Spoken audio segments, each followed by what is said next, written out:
Hi, this is Randal Schwartz, host of FLOSS Weekly. This week, Aaron Newcomb joins me. We're going to be talking about Hacker Public Radio. They release 5 episodes a week of all sorts of things. You're not going to want to miss this, so stay tuned. Podcasts you love. From people you trust. This is Twit.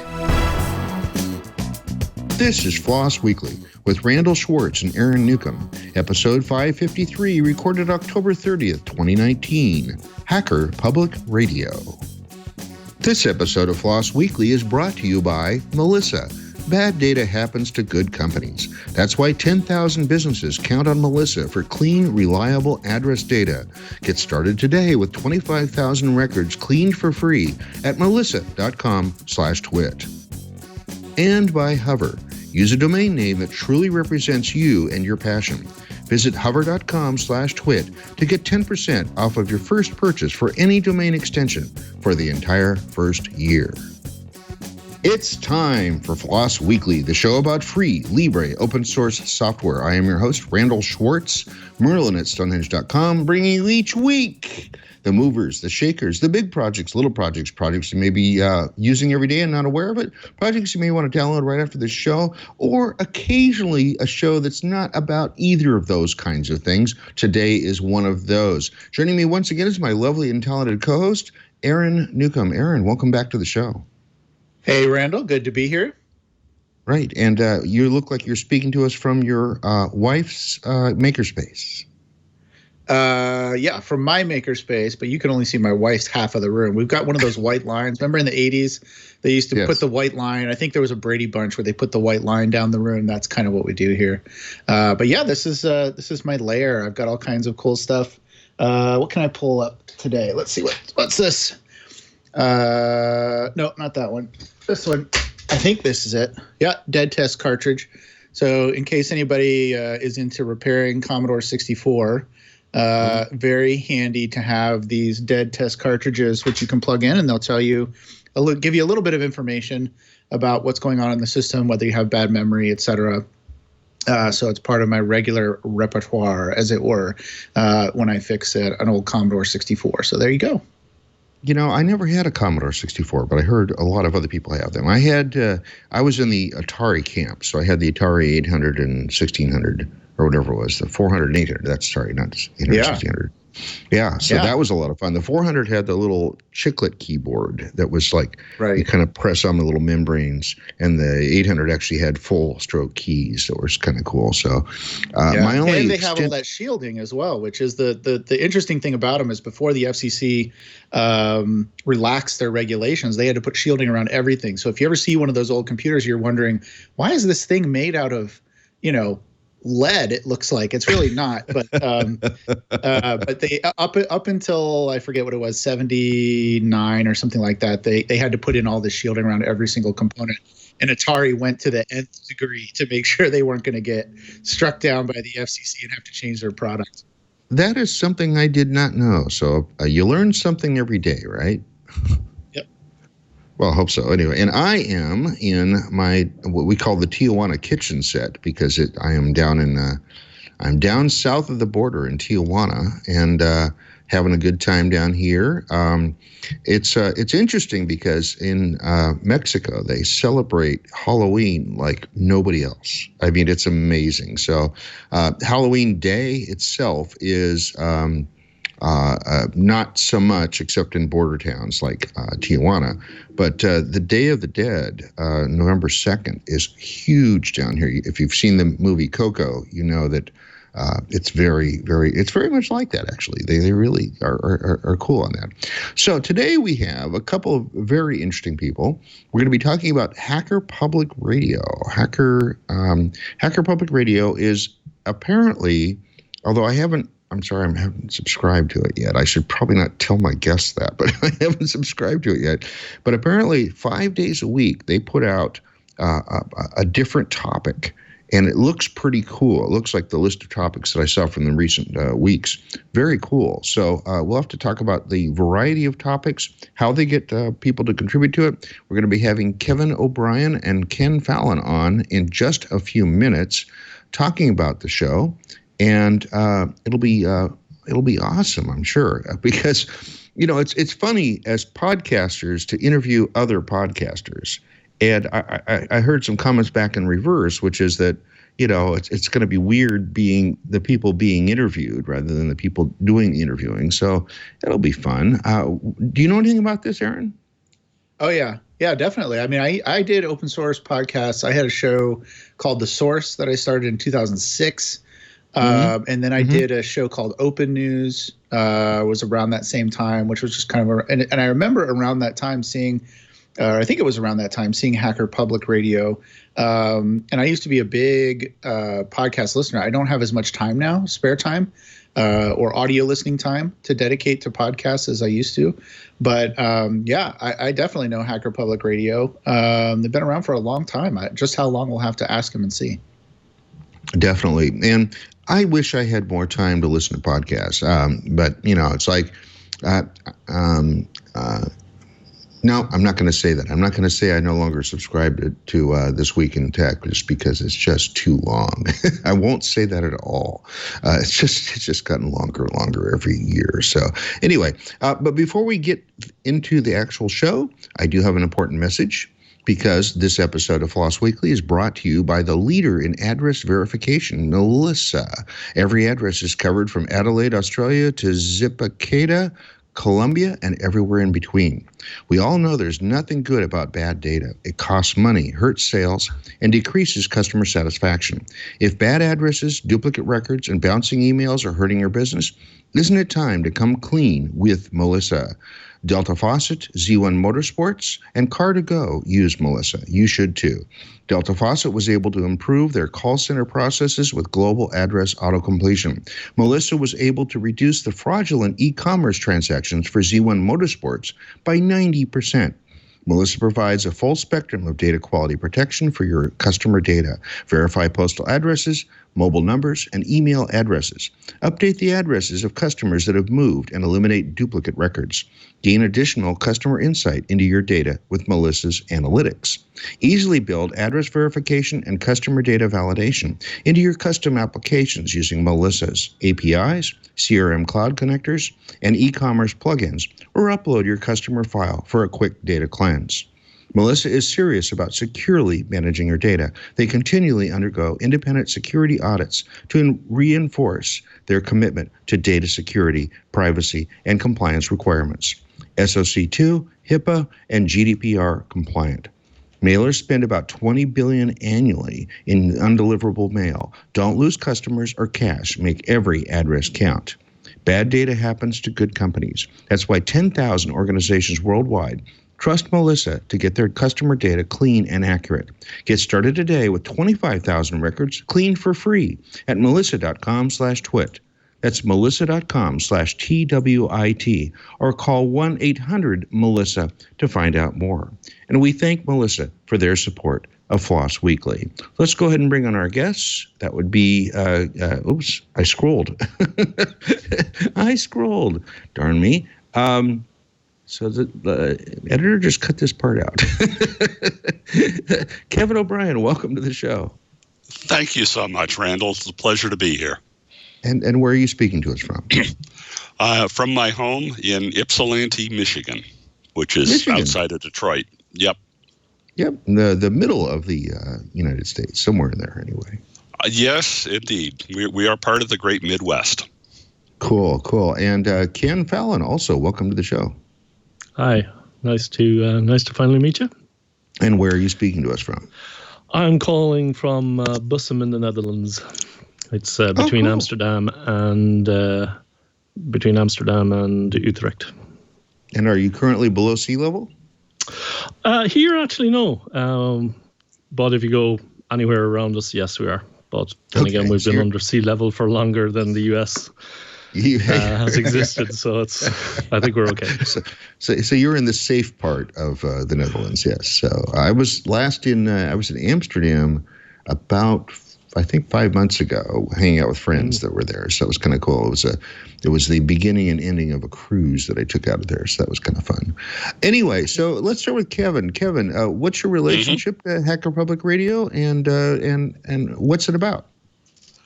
Well, I am a contributor So my relationship is that I create programs and record them, upload them, and they go out on our feed. So I've done a few series. I'm working on a series right now on new social media. Cool. And what makes you motivated to be a podcaster? Well, I don't know that podcasting per se is the only motivation, but I used to be a teacher, and I've always had this need to, offer whatever insight I may happen to have about something and teach people. So I've done that in writing, in classroom, and now with podcasts. And I also have that same sense. I mean, obviously, since I've been doing this show for 13 years, but I know the notion that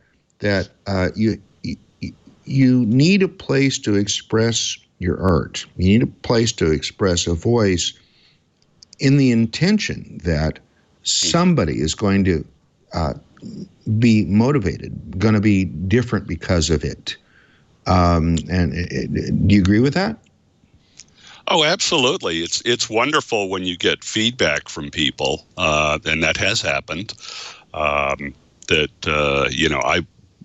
been associated with Ohio Linux Fest for a number of years. In fact, I met Aaron Newcomb there many years back. And I would be walking down a hallway there, and someone would come up and say, "Hey, aren't you that guy from Hacker Public Radio that records those shows?" And it's like, "Well, yes, I am. Thank you." That's a good feeling. It is to get that kind of feedback. I mean, I get recognized at conferences now as I used to get recognized as being the Perl book guy or the Perl guy in general. And right. Now people are coming up to me at conferences going, "You're the podcast guy. You're the Floss Weekly guy." So I definitely appreciate that I have a new sort of pinnacle that I've managed to cross over to. Ken, what's your story? Is it similar? Yeah, I kind of got into free Libre open source software, and then I just wanted to give back a little bit. For me, sometimes it's the people I hang around with don't understand that you've got something that you mean to compile after 3 days of debugging an issue, and then you can record a show and you get it out of your system. So that's kind of one of the advantages of HPR, I think. And how do you design your show? Well, HPR is kind of different to most podcast networks because we're actually just a wave. I know a few weeks ago you had Dan and Simon on about OggCamp. So HPR is the podcast equivalent of an OggCamp or a Barcamp festival. We don't have any of our own shows. We rely on the people who are listening to us, so the listeners, to submit shows. And the shows can be on any topic, as long as you like, containing any content you like, so long as it's of interest to hackers, and it isn't spam, obviously. So if you have just come up with a cool way to connect a Raspberry Pi to something or other, then record a show about it. If you've got some interest in ham radio, record a show about it. And that's pretty much what it is. Wow. And how long have you been involved with HPR? I started, HPR itself has been going for, let me just check here, 14 years, 1 month and 14 days. So wow. It's been a while, yeah. And it actually dates back to, RSS started in 2001, and then in 2002 to 2004, Radio Freak America started. And that's kind of where in the last episode there, they mentioned Hacker Public Radio. And then BinRev and Infonomicon started, and when those two shows were kind of winding up, they started a thing called, at the same time as Twit started, they started Today with a Techie, and that ran for a few years, and then we morphed because the name wasn't actually ideal. So we morphed in 2007 into HPR. So we had 300 shows under the first name, and then right now we have, let me check, 3,521 shows posted, yeah. I mean, this is show 553, which already seems long to me. But to have 3,000 shows, it sounds amazing. And Kevin, how did you get involved? Well, one of the things that Hacker Public Radio has done is a New Year's marathon that runs about 26 hours. And it basically follows the stroke of midnight around the globe. Why that takes 26 hours, maybe Ken understands it. I don't. It does. I just go along with it. Yeah.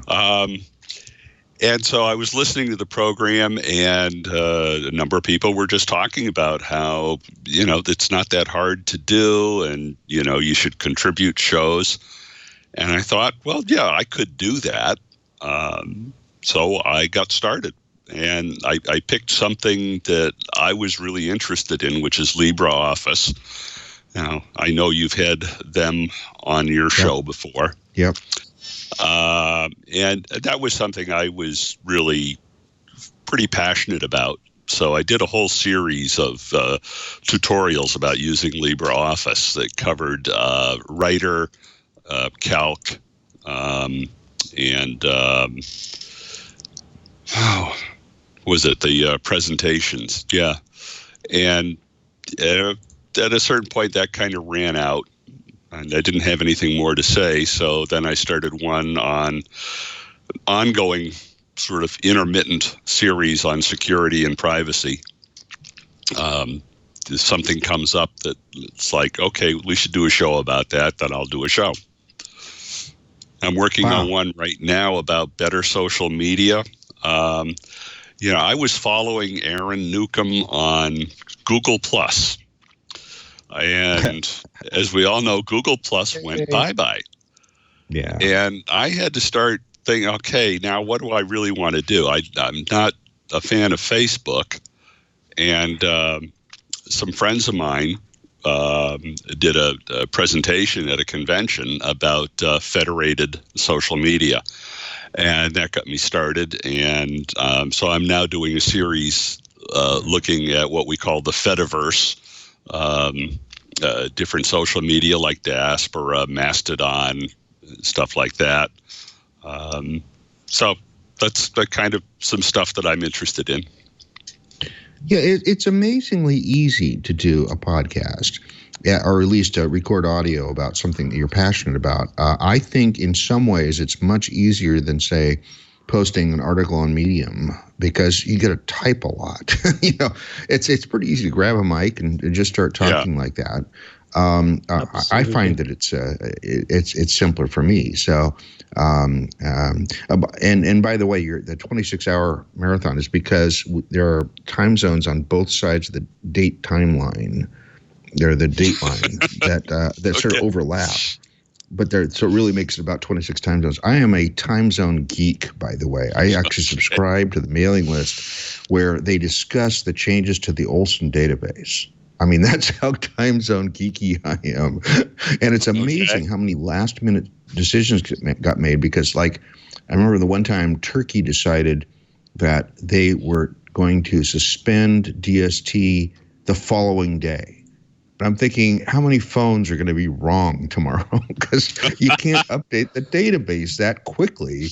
And because I do shows like this where I'm talking to people all over the world, Netherlands today, where I have to schedule stuff. And it's really weird that, okay, first off, before we get too much into the conversation, we should eliminate DST entirely. Please eliminate DST entirely.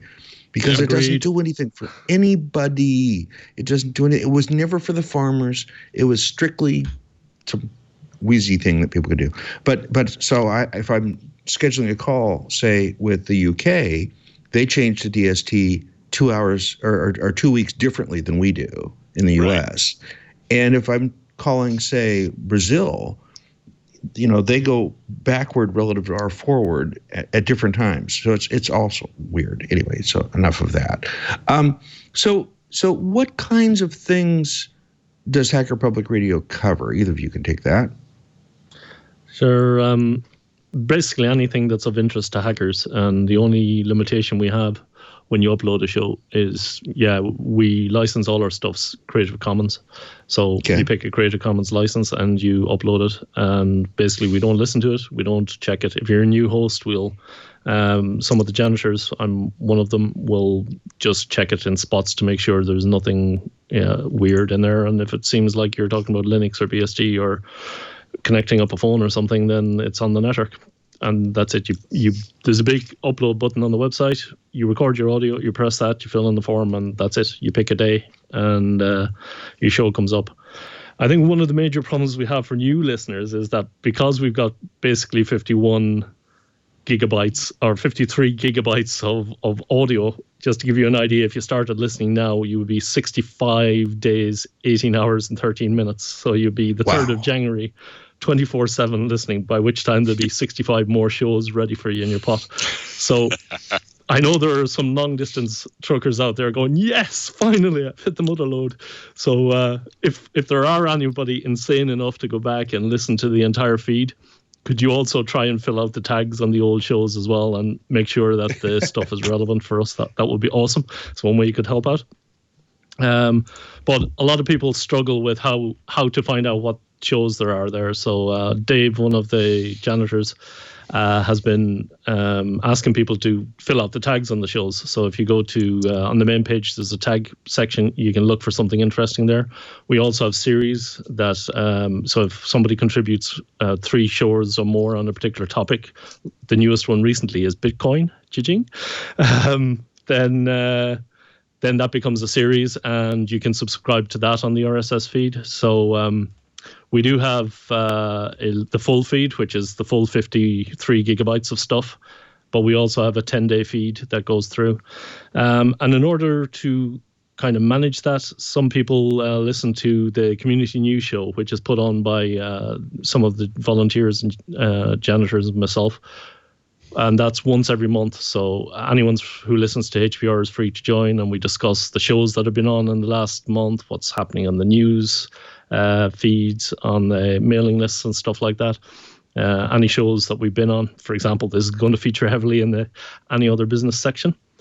And what's turned out is a lot of people have stopped subscribing to the RSS feed, and they listen to the community news one, and then go back and do a pick and mix on the shows. So it's what's ended up happening is we have 50% of our listeners listening via the RSS feeds, and then 50% either going in directly via the community news feed or picking them because they've subscribed to a particular host. So that's the way. That's really cool. In fact, I was just looking at the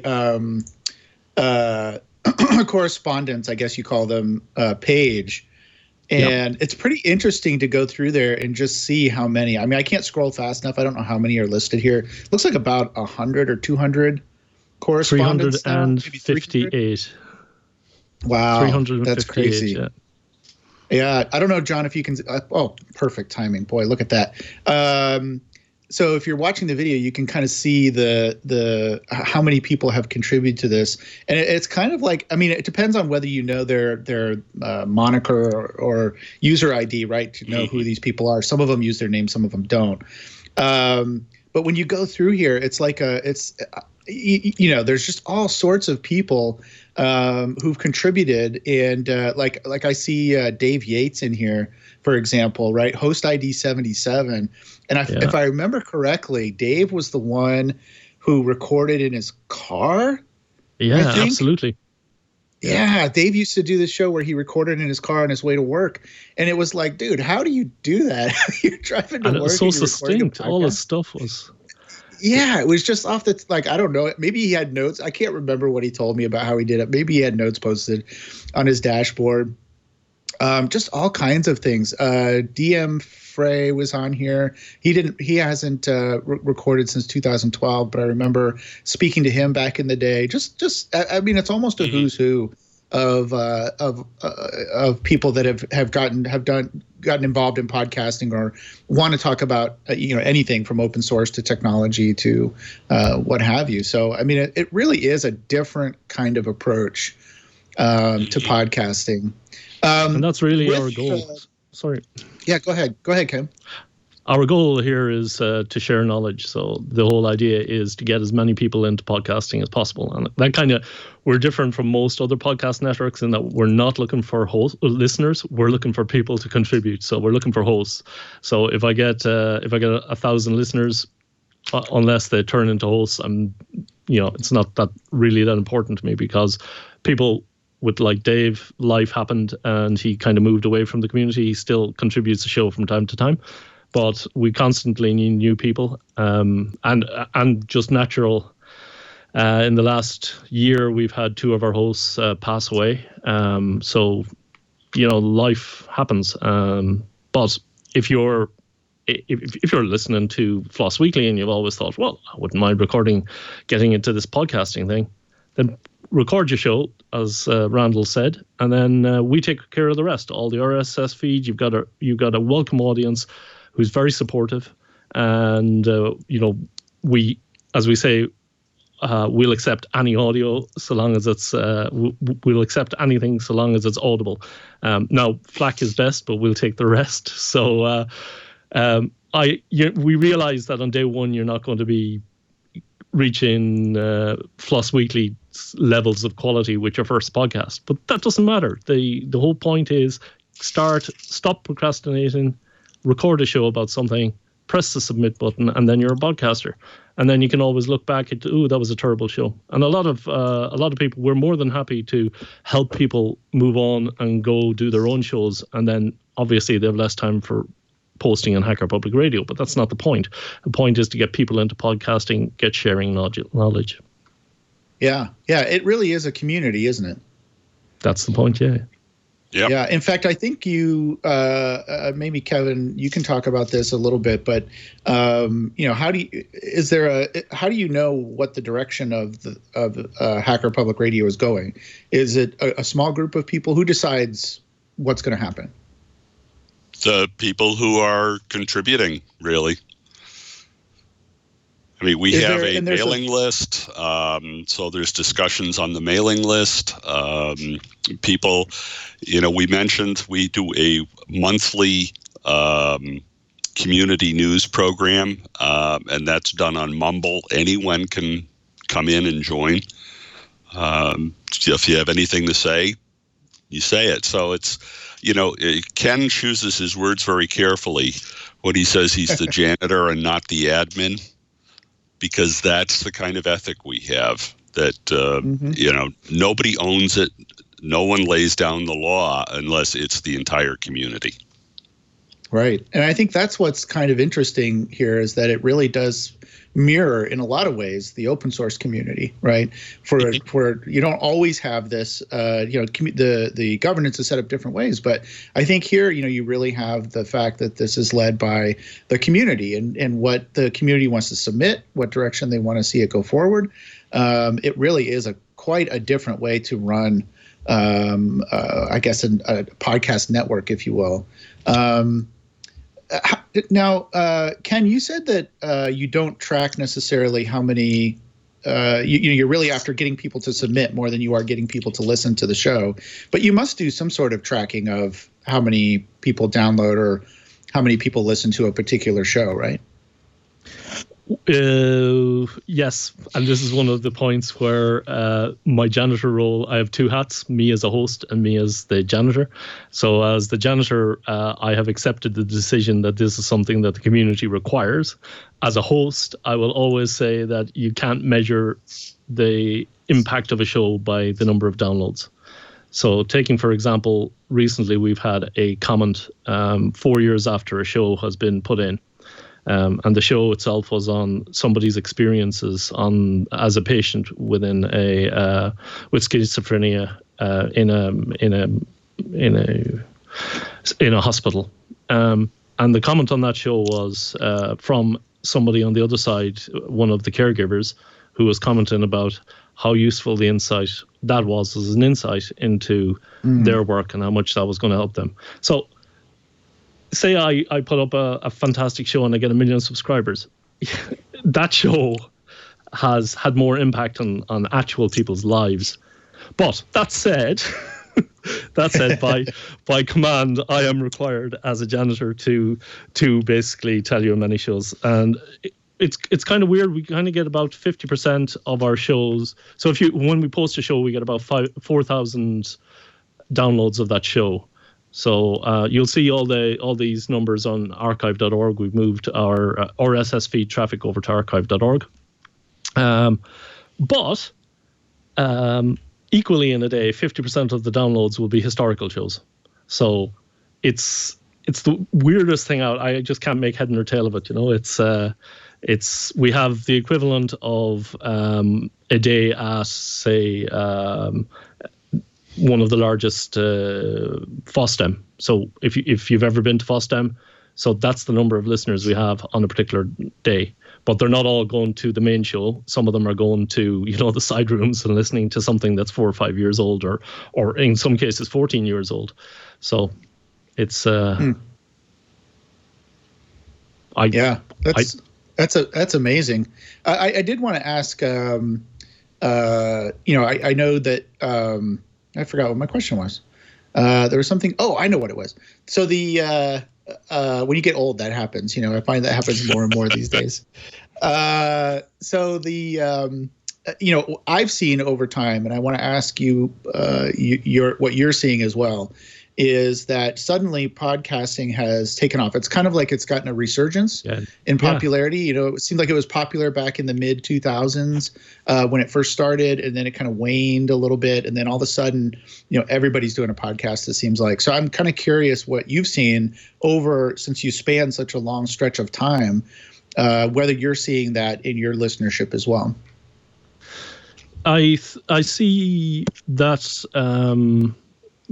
As I don't really follow the download stats because I'm actually too busy trying to keep the queue in order to be worried about that. But I have seen people come up to me. So anecdotally, I've seen people come up to me and say, "Hey, I've heard about podcasting and stuff." And then we go, "Okay, yeah, here's our network. If you want to submit a show, this is what you can do."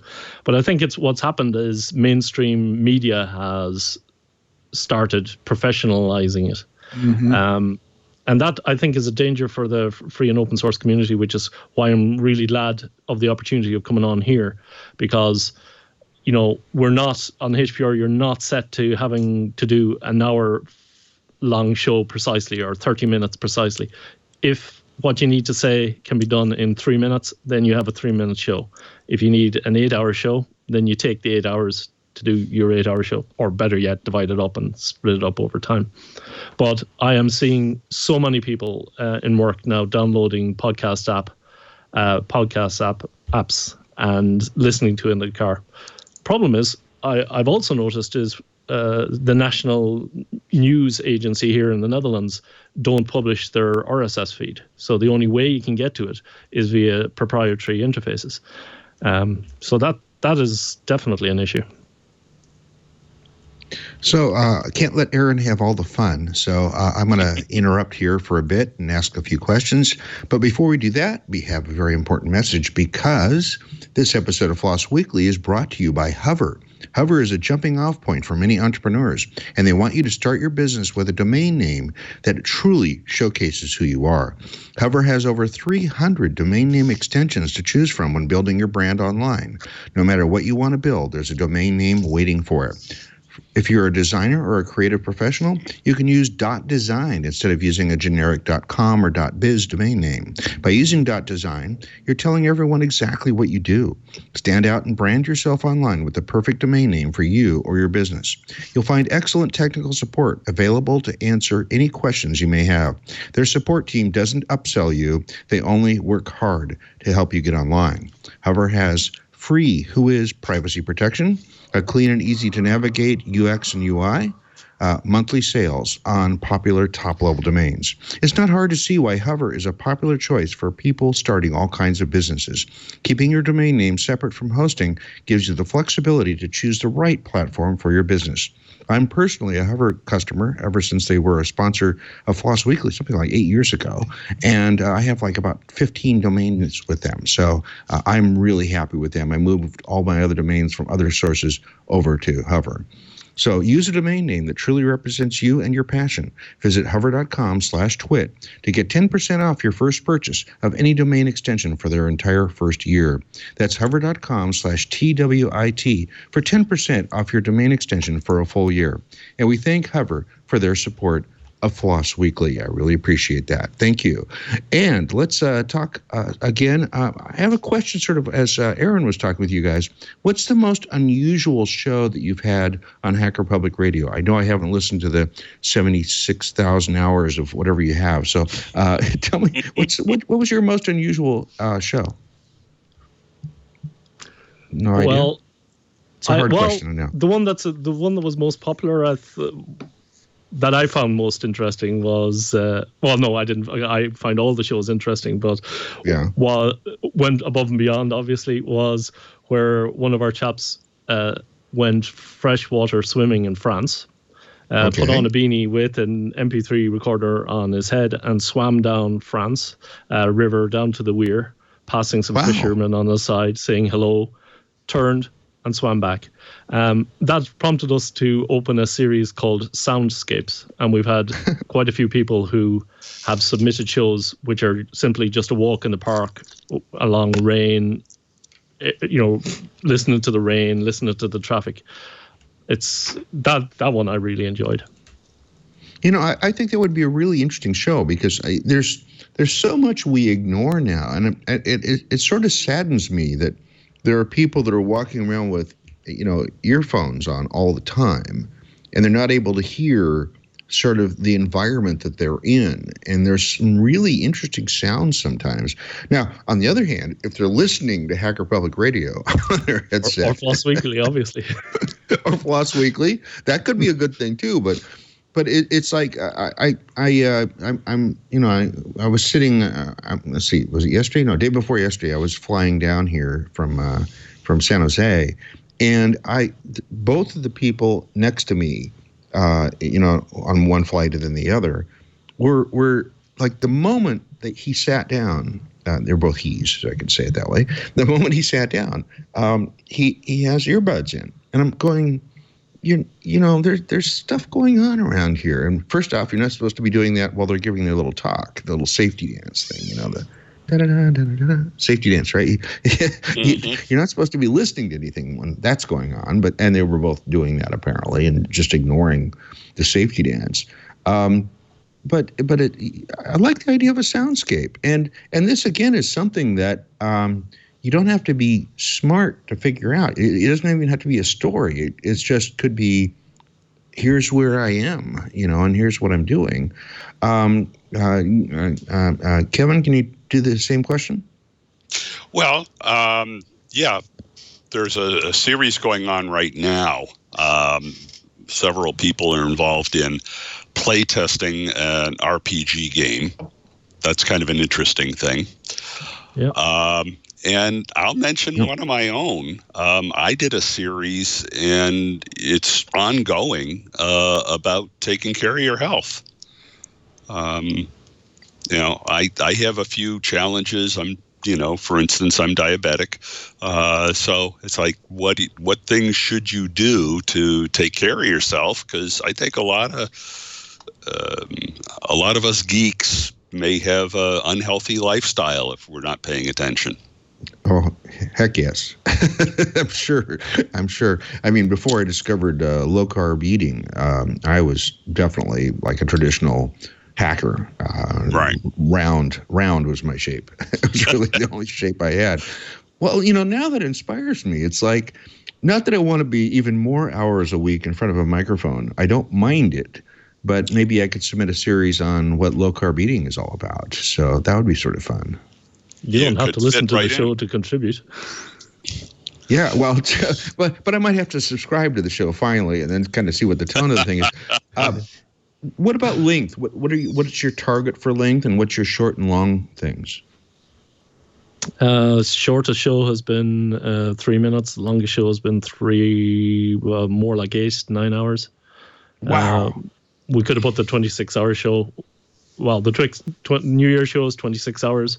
But then there's the after show and the pre-show, so sometimes it goes up to 32 or 48 hours. So it's that's the freedom of podcasting, and that's, in the chaos when podcasting started, there was no restrictions, so you weren't restricted to the 30-minute slot. But yeah, if you can say it in 5 minutes, say it in 5 minutes. So the sweet spot is about half an hour for most people, 15 minutes to half an hour. But you're not restricted. We don't care. But how does diet fit into Hacker? What's the scope of this show? This is, if it's of interest to hackers, that is the requirement to get a show on, which by definition means the person recording is now elite enough to call themselves a hacker because they're on Hacker Public Radio. So that's one down. So to make it plural, you need to find somebody else who's interested in the show. And myself and the other people who contribute will always find something interesting. In the 3,521 shows, I have yet to find something that wasn't of interest or new or made me smile or made me cry in one of those shows. So go for it. And do you ever get this I tend to aim at like 15 to 20 minutes. Works pretty well. I share the sentiment, Randall, that you brought up earlier about shows that just go on and on and on.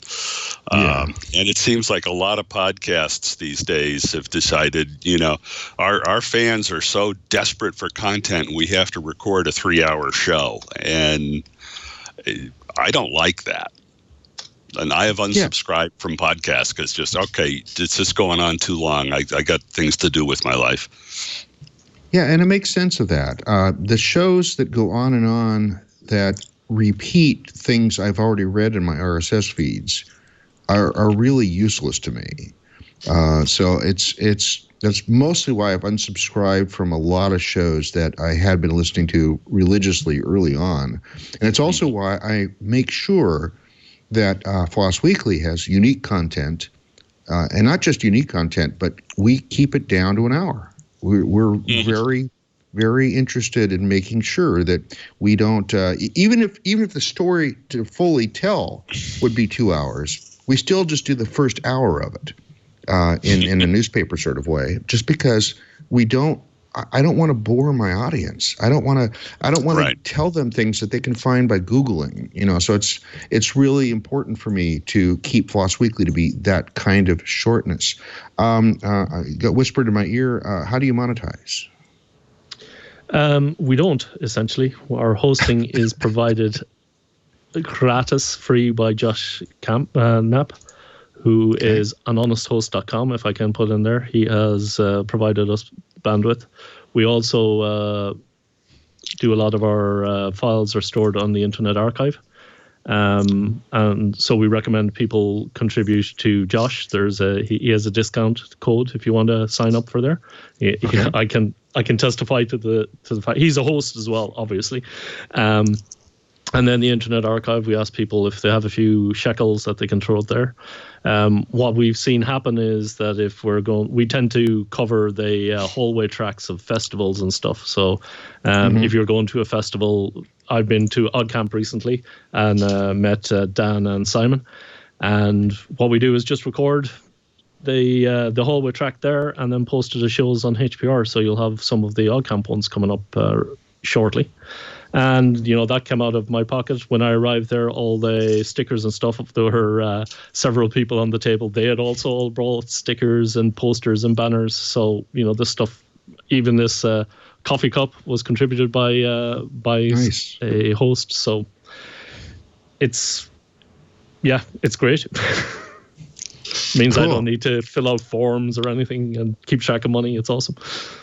Yeah, very cool, very cool. So we're almost out of time. We do have a couple of questions from our chat room. Plutonium Shore asks, is it audio only? Yes, but if you want to submit a video along with it, that's if you're posting the video on YouTube or somewhere else, then that's absolutely fine. But focus mostly on the audio. So one of the things I've discovered about having a video channel, which is this show goes out in both video and audio forms, is that people will tend to then hold up things or talk about something on the screen, and I say, look, remember that most of our audience is audio only. You need to describe what you're holding or like that. This is the first time I've seen this show. Yeah, I've listened to it tons. Yeah, true, actually.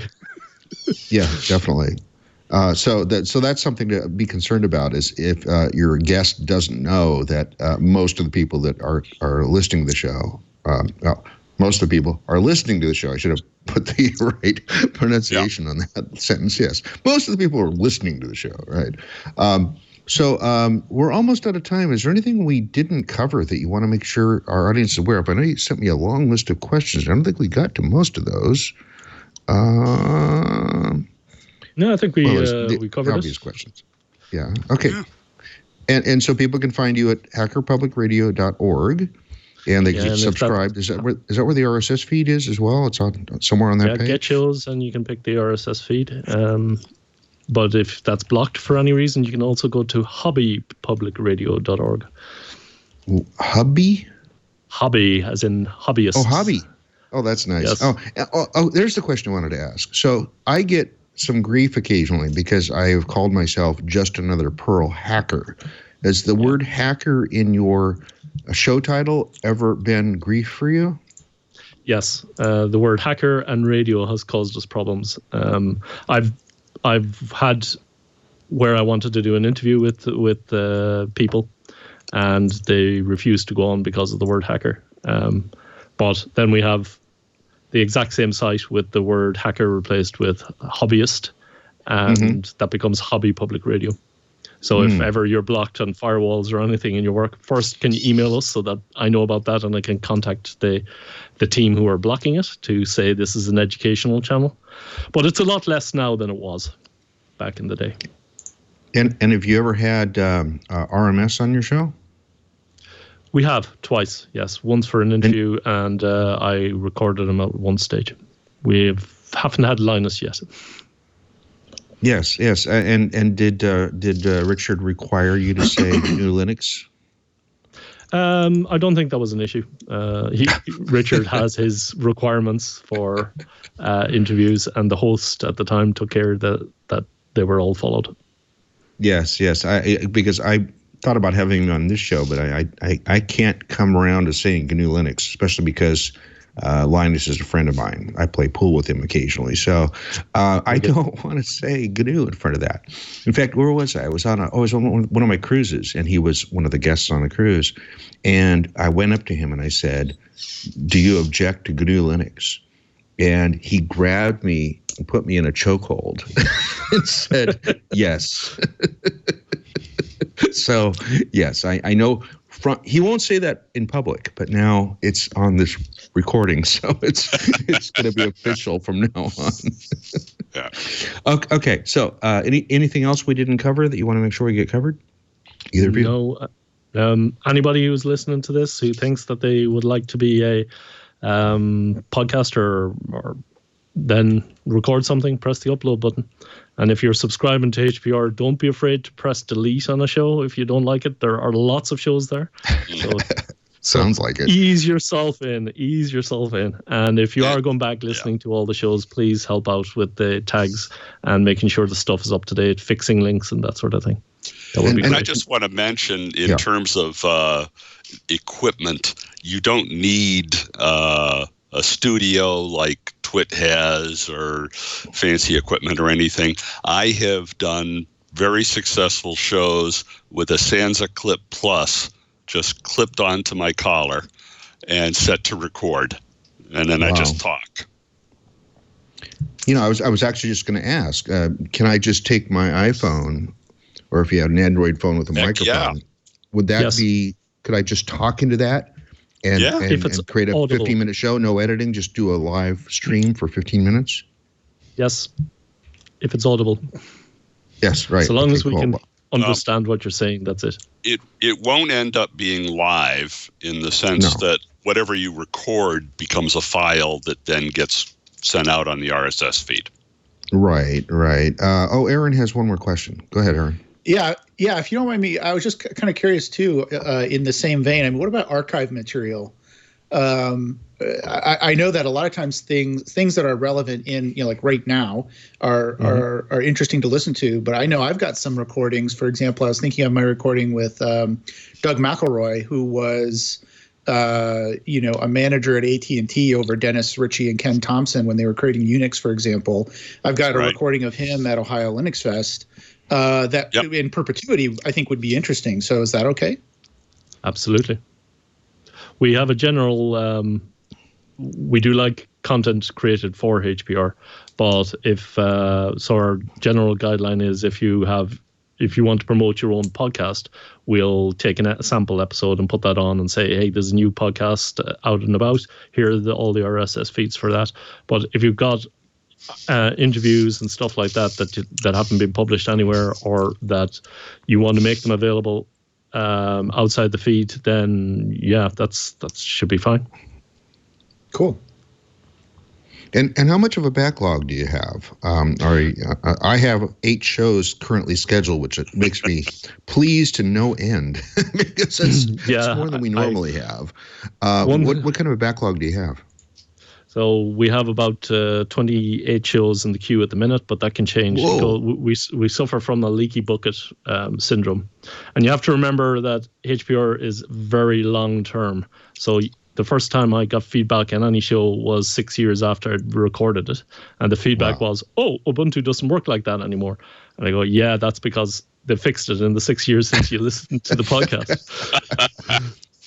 Well, it's like I like to say that Floss Weekly is not a news show. It's a magazine show where we have timeless content, and people are still downloading some of our early back catalog, and we refer to our back catalog just because it's the kinds of things that aren't like this month. I love it when I get a press release from one of the press companies that says we have an embargo till next Friday, and I go, fine, I don't care. This thing won't even be in my show feed until like 12 weeks from now, so I don't care. So yeah, it's pretty funny. So that's really good. Okay, 2 final questions for both of you, because if I don't ask them, my audience will yell at me. What's your favorite programming language, and what is your favorite text editor? We'll start with Kevin. Well, I am actually not a programmer, so the closest I can come for a programming language would probably be JavaScript. Okay, or I was going to say COBOL because it's like English. But okay. Yeah. No, it's I was a IT project manager, so I had programmers working for me, but a man's got to know his limitations, as Clint Eastwood famously said. For my text editor, the one I use more than anything is Kate, because I like KDE, and it comes with it. I don't know that one because I don't have an X desktop, so I have no idea what these things are that you guys talk about, but that's fine. Same 2 questions, Ken? On any given day, it will either be Bash, Perl, or Python. You said Perl, though. You said Perl. Yep. I heard Perl in there. Yes, thank you. I love hanging out with the Perl people over at FOSSDEM. So great people over there. And your text editor? Kate as well. Yeah, KDE. All right, Kate. All right. Well, hey, guys, it's been wonderful having you on. I may actually have to subscribe to this, although, again, I have limited hours in the day. And if this thing comes out 5 days a week, I think that might be a little more than I can handle in my days. But we'll see. I'll give it a run. And I may even submit some little things about low-carb eating, because I'm very excited about that for the 7 years that I've been doing it. And it is apropos to the hacker culture because it makes hackers less round. That's always kind of and more healthy. More healthy is a good thing. It's not just about being less round. It's about being more healthy. Okay, well then I guess we're ready to say thank you all for being on the show, Kevin and Ken. Thank you. Thank you very much for having us. Thanks. Appreciate it. All right, that was Kevin OBrien and Ken Fallon talking to us about Hacker Public Radio, which you should definitely check out, hackerpublicradio.org. What did you think there, Aaron? Oh, it's great to talk to those guys. I remember meeting Kevin at Ohio Linux Fest a number of years ago when I used to live in Ohio and would go up there and do my show at the Source from up there and interview folks and stuff. It was great. I think it's really important and to have an outlet. I mean, similar to Floss Weekly, but an outlet for people that want to create content that maybe is a little bit out of the mainstream or wouldn't necessarily have a place to live otherwise. And I love what Ken said early on about, and they both said this as we were talking about encouraging people, just, pick up a microphone or even a phone and just start recording and submit that, because you're sharing information with the broader community. And anytime you do that, it's worthwhile. So, I love that they have that as their mantra. It's not about necessarily making tons of money or, gaining popularity and all that kind of stuff, right? It's about sharing knowledge and providing a platform where people can talk about these things that we all enjoy talking about and learning something new. So, I mean, I think it's great. Glad we were able to have them on, because it's always nice to talk to fellow podcasters anyway, right? Yeah. I mean, certainly we know some of the issues they face, so it's great to ask about those issues, because it's like, here I am week by week producing this show, and there are a lot of things that I have to worry about, including, as I just mentioned at the end of the show, it's like I like to have, some shows in the queue, because otherwise I'm like, hey, what do we do? So and so it's very nice to do that. And I'm thinking, like about every 3 weeks I could have published something to the subreddit Today I Learned.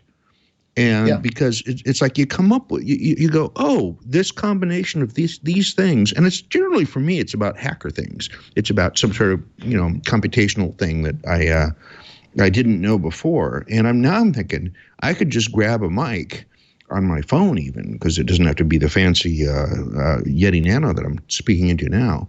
But it just be, grab my phone and read that into the phone, and I would have a show that I could submit to them. And so I'm like, okay, well, this sounds kind of cool. I like I said, I may have to subscribe to this now. Yeah, for sure. I know. Sorry, I've bad handoff. No, that's okay. I know I've combed through the archives several times to find something, or something has come up where I've wanted to listen to it. Or like I say, I mean, just, for those of us that have been in podcasting a while, just especially in the open source community, just kind of going through and seeing the contributors is kind of interesting to see who's contributed over time, and kind of brings back memories at this point. It's hard to believe that they've been going for this long, so kudos to them. Yeah, and there's no way I'm listening to the entire back catalog. It's going to be way too huge. Of course, I've got to say that I bet Floss Weekly's back catalog, because this is show 553, I think it is, if you listen to all 500 hours, would be quite a ways. So I'm proud of that. I'm proud of having been involved with almost all of it, except for the first 17 shows. But it's been interesting. It's definitely been interesting. I keep enjoying doing this show. I can see why these guys have the motivation to keep moving forward, just because it's wonderful to be able to share information with an audience, to be able to hopefully believe, at least, that you're transforming somehow the way that they're doing interactions with whatever they're interacting with, being hackers. So very cool. So we're almost out of time. So let me go through the upcoming list, which is longer and longer every week, which is great. Next week is Hot Rock, which is described itself as Hot Rock seeks to address the challenge of transforming raw logs, alerts, and time series data into real intelligence without the traditional limitations of scale, extensibility, or high cost. That sounds like fun. And in fact, something maybe even that ZipRecruiter could use, my primary client. Kong is coming back. It's a next generation API platform for multi-cloud and hybrid organizations. And then I'm guessing it's a French word, chaise moi, CHEZMOI. I bet that's pronounced French-like. It helps you manage your personal configuration files and dot files across multiple machines. LS Quick, which is Lightspeed Quick, QUIC library. It's an open source implementation of Quick and HTTP 3 functionality for servers and clients. XWiki is, first generation wikis are used to collaborate on content. Second generation wikis can be used to create collaborative web applications. XWiki can be used as either first generation wiki or second generation one. And Yugabyte, which is a huge cluster distributed database with global scale, which was fun. I said last week that they were a Postgres database. That's actually coming soon. They're actually now looking at other protocols first. Rollistream, I said it wrong again. Rollisteam is a virtual tabletop software. It helps you manage your tabletop role-playing games with remote friends and players, provides many features to share maps, pictures, and it also includes tools to communicate with other friends and players. Just added to the schedule is Titan. Titan makes it easy to run your favorite database in a Docker container on your laptop, but with the power of versioning the underlying data. Think of it as Git for data. That sounds really fun. Just got added. To find out all the upcoming guests as we add them, go to twit.tv/floss, which is the homepage for this show. If you have any other suggestions, please tell the project leader or community coordinator to email me, merlin@stonehenge.com. That email address is on that page, so I get plenty of spam. Don't worry about it. I've had the same email address since the mid-'90s, so I get plenty of spam. We have a live stream at 9:30 a.m. Pacific time on Wednesdays at live.twit.tv. Keep in mind that daylight saving time changes with the U.S. time. So even though Europe already moved and Mexico already moved and a bunch of the rest of the world already moved, we don't change until this weekend, I think it is, coming up. We have, follow us at Floss Weekly on Twitter. We can follow me at Merlin, MERLYN on Twitter. You can join us at the forum at twit.community. That's the domain name, twit.community. I was just at the Google Developer Expert GDE Worldwide Summit, met 300 of my fellow GDEs and about 100 Googlers there. Found out some really cool stuff that I can't talk about because we're under an NDA. But it was wonderful. And I tell you, there's some amazing stuff coming up on Flutter, on Google Maps, on machine learning, a bunch of really cool stuff coming up. And that's all I'm allowed to say. So that's it for that. I have nothing else I have on my short-term radar. Aaron, you got things to plug? Yeah, there's a couple of quick things. So there's some big cloud conferences coming up, which I will be attending for my work, which is App Dynamics. Thank you, App Dynamics, for letting me have a few hours this morning to do Floss Weekly. So there's Microsoft Ignite in Orlando, which is like next week, I think. And so I'll be there all week for work. But if you want to reach out and say hi or whatever, either hit me up on Twitter or something. I'll try to. I'm going to be really busy talking to customers and in the booth and doing all kinds of things. But I'm happy to meet people there. And then also similarly with AWS reInvent in December. I'll be there as well. So if you're going to be at one of those conferences and you want to just say hi or whatever, let me know. I'll try to make time to meet you somewhere on the show floor. Christmas is just around the corner, or whatever holiday you celebrate. So you can also pick up my book, Linux for Makers, wherever better books are sold or something like that.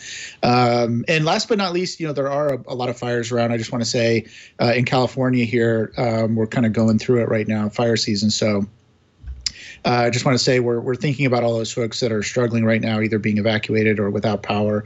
It's tough around here. But in fact, even this show was kind of in the air, whether there'd be power to do the show. So I just want to say, kind of in wrapping up that, I wish everyone the best as they're struggling with the fire season here, which has been pretty bad this year.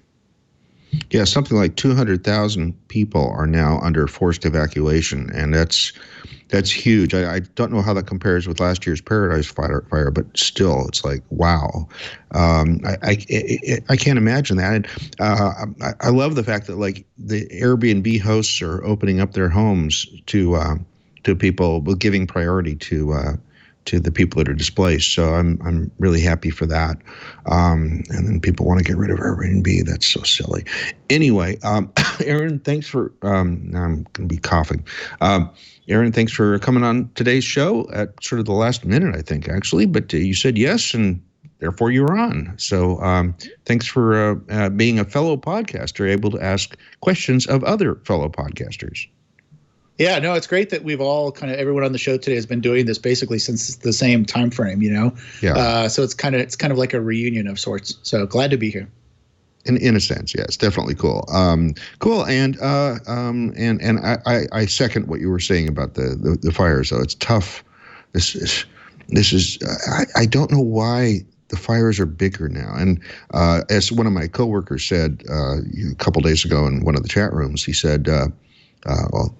They said, I have no idea whether it's he or she, said, we're not looking forward to the first big rain, because generally what happens with the fire is it burns out all of the stuff that slows the stuff coming down the hill. And we're going to get mudslides that are going to be insane. Especially now this year, the fires are coming down the 405 almost all the way to my coworkers in Santa Monica. I mean, they're feeling the smoke. They're seeing it right out the front window.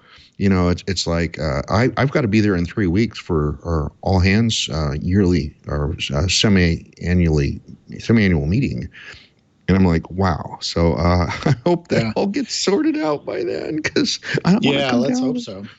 Be in the middle of fire and hey, one more thing, Randall. Go ahead. One more thing I forgot to plug, which is I just saw on the chat that Ohio Linux Fest, which we mentioned a couple times, is actually this coming weekend. Wow. I think it's still in Columbus. So if you live in Ohio, if you're around, we should give them a plug. It's a great conference, lots of great speakers. So if you're interested in open source or Linux, which you must be if you're listening to the show, go check out Ohio Linux Fest in Columbus this weekend. I'm sure you can still sign up and get tickets. Well, and also I think it's a relatively cheap conference, which is a nice thing. Yeah. And although I haven't paid for a conference in years, so I have no idea what anything costs anymore. But I think I've been there twice, maybe twice, at least twice. So yeah, and it was an excellent conference. It was originally sort of co-organized by the people that do Scale. So that was kind of nice to see that go across. Anyway, hey, we're out of time. Got to go. We'll see you all again next week on FLOSS Weekly.